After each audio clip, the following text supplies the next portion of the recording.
Welcome to RetroCember here on the Game or Die channel. My name is Ryan Moore, and all month long, we are playing Nintendo 64 games to celebrate RetroCember. Today's episode, we're going to be playing something that I actually didn't play like more than once on the Nintendo 64, but the series is one of my favorites. I, of course, am talking about Road Rash 64. The 64 version brought the game into full polygon 3D, but the gameplay was a lot different than most people liked. And the PlayStation versions, like the PlayStation version of Road Rash 3D and Jailbreak, were a lot better. But this one has some cool aspects to it, and I personally love the series. It's one of my favorites on the Genesis. But the 64 version was totally different. So let's dive right in and see what this game is all about, shall we? Okay, so this game, oh man, the three-dimensional road rashes are actually pretty cool. And I really do like this game for the most part. There is definitely some really muddy textures. The racing feels a lot more sluggish, but that's okay. So what we're going to do is we're just going to go with Thrash, which is like the exhibition, just single, type of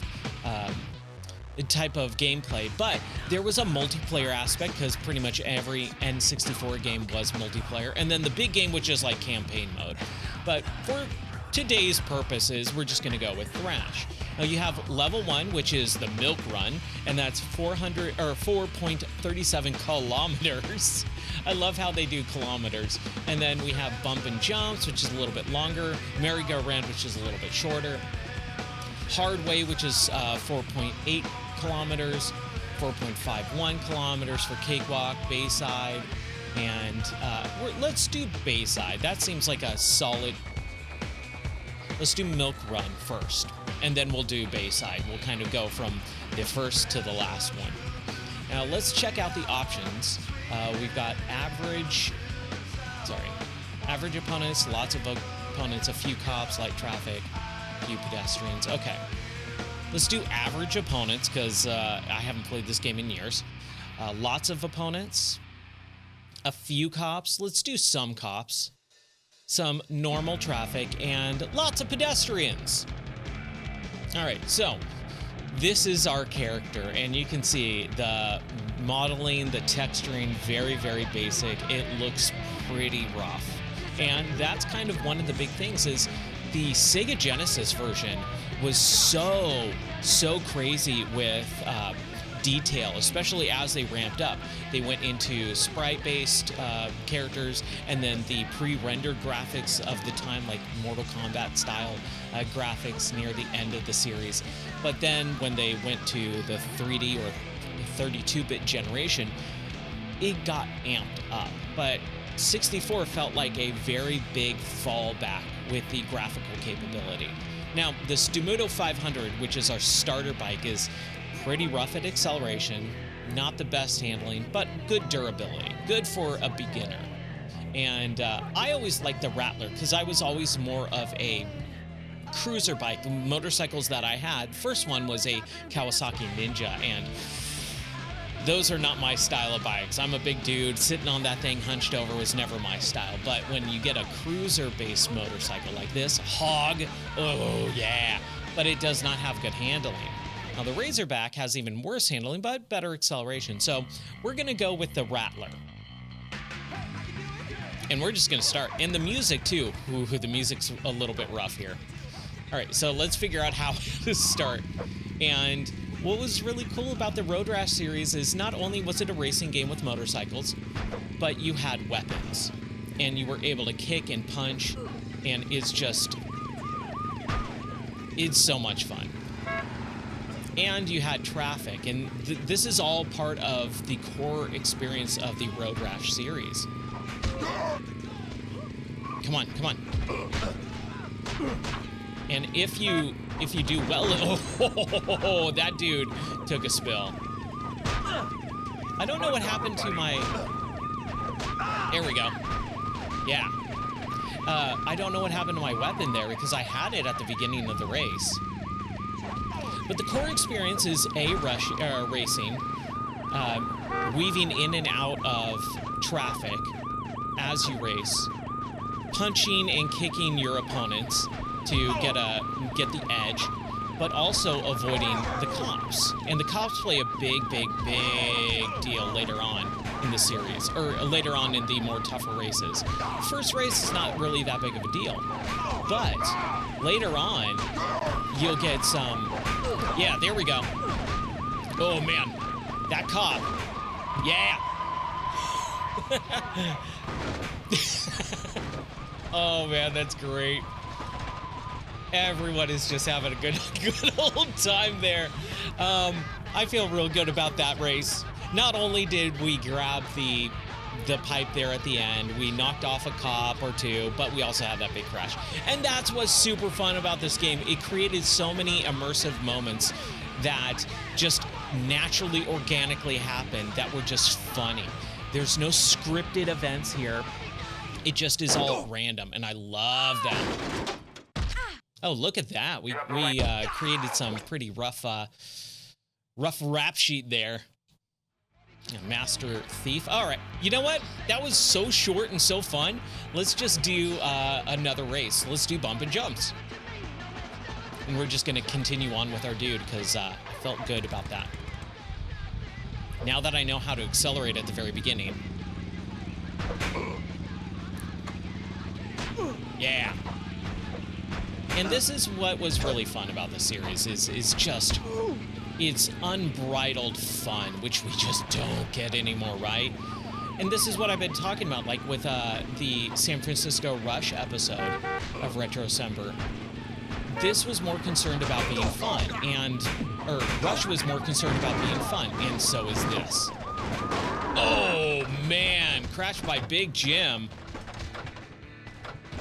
So we got a pretty bad crash there. Oh, I was trying to run him over. Now, one of the things on the Sega Genesis versions is when you would crash like that, you would have to get up and run to your bike. Yeah, there we go. We ran over a civilian. This dude is just standing. Oh, no! Oh, I'm roadkill. I don't know why it's following the bike and not me, but whatever. That's fine. Anyways. This game is more concerned about being just fun and enjoyable, like the San Francisco Rush series. Oh, Ryan, I bit it. Player one bit it, my poor bike. And this is why you gotta be very careful, because the durability of your bike, if you crash too many times, you're out of there, sucker. So you gotta be very careful. Now, the game does have a lot of rubber banding, like you can see. I just crashed 2 times really big, and I'm already right back in the fray. And then there's power-ups and wrenches to kind of fix your bike that I just missed, but it is there. There's a lot of stuff here, man. It's really fun. Okay, 4th. I'll take 4th. I'll take 4th.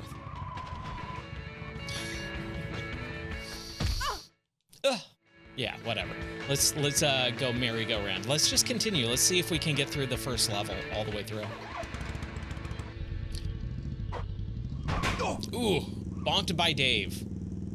So, like I said, I didn't really play much of this game when it came out. When this game came out, I remember renting it from Blockbuster and kind of being really disappointed with what they had.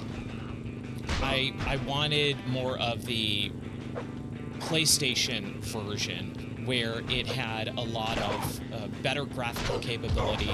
At the time, that's what I wanted, you know, and later on, I kind of started focusing more on the gameplay instead of graphics. But as a kid, we all paid attention to graphics, right? And when you see people online that just battle over and over again about graphical capability of a game, you know that they're children. You know that they don't really understand video games in a more in-depth way, which is what I try to bring with these videos and these gameplay streams, is talking about more than just, oh man, more than just the surface level information, right? We all know Super Mario 2 was Doki Doki Panic, right? We all know stuff like that. But what I want to tell people and show people is showcasing games that they might not have played for one reason or another. Maybe they brushed off the game because it didn't look really good, like Road Rash 64. And you can see that it's actually kind of fun. If you pay attention and you get good at the game, you'll have a blast. Even within the first few minutes, I'm having more fun than I've had with some modern games this year, some 2024 solid, $60 AAA experiences. So it just goes to show you, like, that's why I don't pay attention to graphical capability. Come on. Yeah, there we go. Bye, Olin. Okay, let's try and do a little bit of a shortcut here. Let's go through the airport. We got a 4-time modifier. Oh, so that's 4 times the damage? Oh, no. Oh, no. Oh, man. Where's that cop? Where'd that cop go? Oh, no! I bit it. Dude, just destroyed. But you can see it is so much more enjoyable and fun than trying to be a realistic simulation racing game, which so many games are concerned with.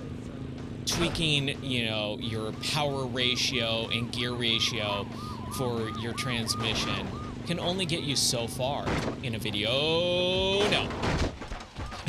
In a video game. But dude, this is so much fun. This is a blast. If this had better frame rate, like, the technical aspect of video games is not to be thrown off completely. That discussion does need to be had, and there definitely needs to be a balance of technical capability and good frame rate, games not breaking in the middle or crashing like we have a lot nowadays. Stuttering is a huge thing with Unreal Engine 5 games. Like, we need to have more games be more solidly built, like a solid structure of games.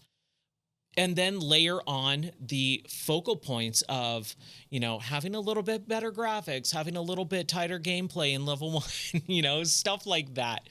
Obviously, I'm kind of quoting some of those fake gameplay commercials, but honestly, that's really it. It is making sure that the base of the game is technically solid. It's like solid steel that's not going to bend or break.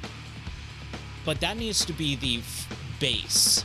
And then you build on top of it, and all the extra detail should go into gameplay instead of technical achievements, better graphical capabilities, ray tracing and all that. Like, you start spouting off ray tracing information and upscaling information, I lose any and all interest. Why? Because all of those games are so focused on just being a crazy, powerful game that they break completely at the first sign of struggle. You have to have the most powerful rigs to get even, a remotely solid experience. And that's not feasible for most people, which is why consoles exist in the first place. And then these consoles are taking that PC mentality and trying to apply it to hardware that's never going to advance or change within its lifespan. And even then, they're still struggling because they're already obsolete by the time that they come out. And that's not to bash consoles or anything. I love video games of all types. I loved consoles growing up, and I love PC games growing up. I love PC games now, and consoles have kind of been put on the wayside because there's very few exclusives nowadays. Very few. And those exclusives, well, some of them are fun. They're not really that enjoyable to me because they're very basic. And I want something either really, really good storyline-wise or really, really fun with the game mechanics, a good gameplay loop. And I feel like some are just very basic and very shallow. Hey, let's get first. Let's do our dance. Yeah. I don't know why he does that. It's such a goofy dance. Sorry, Big Jim. Drop it! Man, dude, I'm having so much fun right now. All right, Bayside, here we go. Level 1, race 6. Let's do it. Should we be the Razorback? We can be a lady biker. Ooh, a lady biker. Let's be a lady biker. And she's got the monster logo on her back. It's not, but it kind of looked like it from a glance. Monster energy drink. No, that looks like a praying mantis or an alien. Yeah! D'Amico got KO'd. I hit Dave. Ooh. So you can kind of tell it's not really that difficult. I'm not really paying too close attention, but this is level 1, right? All of these races are with very easy opponents, and I'm not, going through the story mode or anything. I'm not leveling up. And that was kind of the cool thing about the original Road Rash is when you got first place, second place, third place in races, you would accumulate cash. And you would basically keep that cash until you were able to upgrade your bicycle. Your motorbike. your motorcycle. And that was always really cool for me. I remember one of my favorite... Oh, dude. We got jabbed. Oh, and we got busted. Downtown. Okay, we got to try that again. Okay, we're doing this, dude. Yeah. With the skull, the Punisher skull on his back. Oh, yeah. Yeah, we're gonna destroy people. So, what was I saying? One of my favorite memories about this was the fact that my friend and I, when we were younger, we rented this game. It was, I think, the first or maybe the second time we rented it. And we basically, maybe it was even like way later on, but we decided that we were gonna spend all night staying up and getting every race, first place, and just accumulating a ton of money to the point where we were able to buy the best bike, upgrade to the best bike in the game, and then just like fly through the rest of the game. And that's actually kind of difficult, mostly because you're so not used to some of the handling as you accumulate the money that it becomes very difficult to stay on the road. And that's in the first one on the Sega Genesis.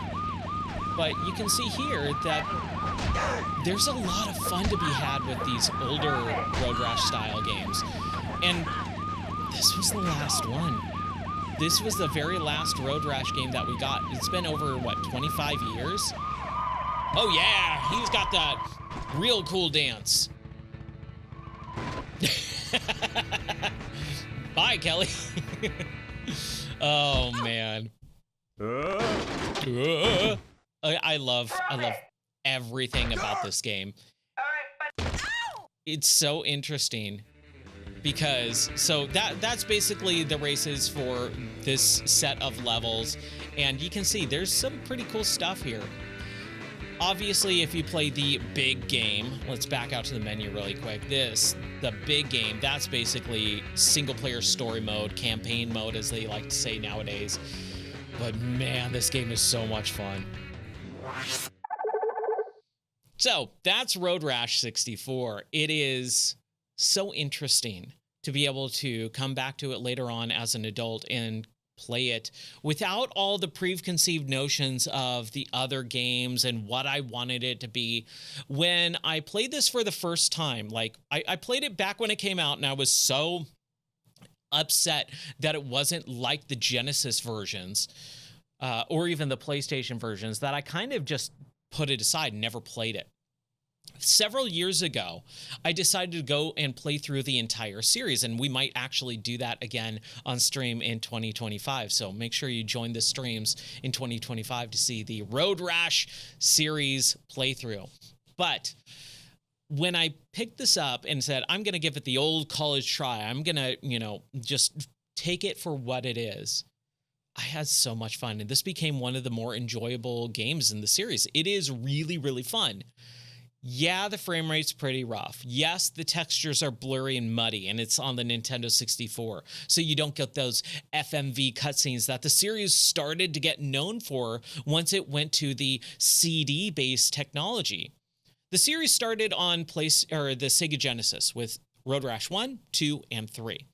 But then it went to the Sega Saturn and the Sony PlayStation and PC, and they incorporated FMV cutscenes. And man, that was so much fun.